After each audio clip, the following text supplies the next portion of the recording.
பெரியார் உங்க கொள்கை தலைவரா அப்படின்ட்டு ஒரு கூட்டம் அவங்களா ஒரு முடிவுக்கு வந்துட்டு ஒரு கூச்சல் மேல கூச்சல் போட்டுக்கிட்டு ஒரு பெயிண்ட் டப்பாவை தூக்கிட்டு கிளம்பிடுவாங்க பாருங்க.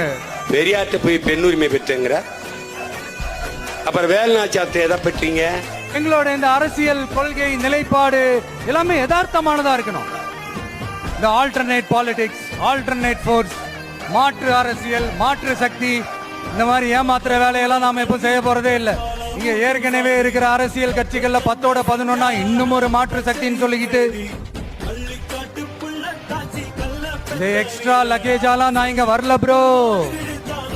ப்ரோ இது வேற ஆட்டம் ப்ரோ, இது வேற ஆட்டம் ப்ரோ. டியூட் வேற ஆட்டம் டியூட். இது ஒரே நிமிஷம். அவர் கொடி என்ன இருந்தாலும் அவன் என் தம்பி. நான் எப்பவும் அது அண்ணனும் கிடையாது, தம்பியும் கிடையாது. கதறல் இன்னும் சத்தமா கேட்கும் நினைக்கிறேன். பாப்போம்.